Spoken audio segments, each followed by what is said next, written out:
In this video, we're going to talk about some very tempting mistakes that I made as a first-time founder.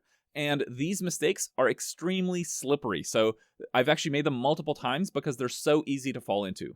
So I figure I would make this video because if I had seen a video like this, it would have saved me at least a year or two of time in my life. Slippery mistake number one is that I was not letting people go quickly enough. Often it happens that you hire somebody and they're just not quite meeting your performance bar. There's usually nothing wrong with it. Like, they're not a bad person, they're trying hard, but they just can't quite get to the performance level that you need them to be at. As founders, we're just really optimistic. And so the thought process in my head is like, okay, if I just put in more time with them or train them better, then they'll figure it out.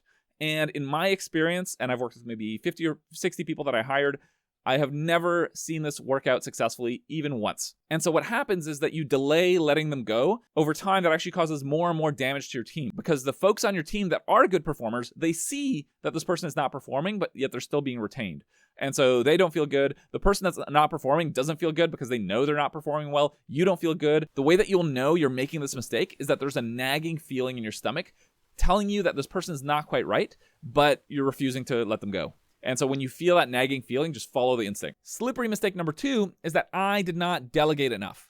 And this is a really easy trap to fall into, especially in a young company where me as the founder, I have just so much more experience in doing what we do, right? I have practice, I have processes that I follow. I've already done it a bunch of times.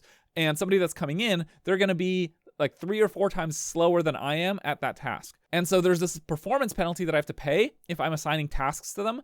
And so what ends up happening is you just hoard all the tasks yourself.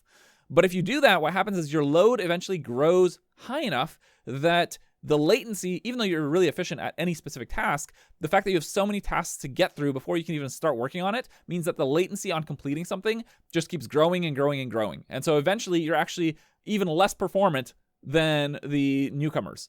And the solution there is to just eat that performance penalty up front. So you just assign those tasks to that person, and they're going to be slow at it for a little bit, but if they're good, they're going to figure it out.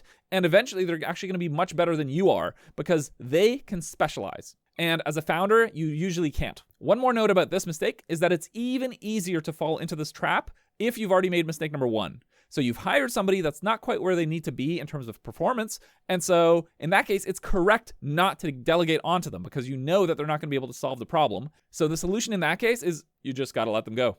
That's the only thing. You got to let them go. All right, slippery mistake number 3 is that I did not focus enough on marketing and distribution. I think this happens specifically to folks like me where I am very product oriented. I'm really good at building product. I enjoy it, and I don't really enjoy other parts of the business. And so my solution, anytime there was a problem in the business, no matter what kind of problem it was, my solution that I would reach for is just like, okay, let's make the product better. And you can get to success like that, but it just takes a lot longer because there's just a friction cost where you get money slower, you get feedback slower, everything is slower because you don't have that distribution engine built into your business. And this pattern is really hard to break. I'm just starting on it now with this YouTube channel after 10 years. So I really wish I would have started this sooner. The final mistake that's really easy for first-time founders to fall into is that they over-negotiate.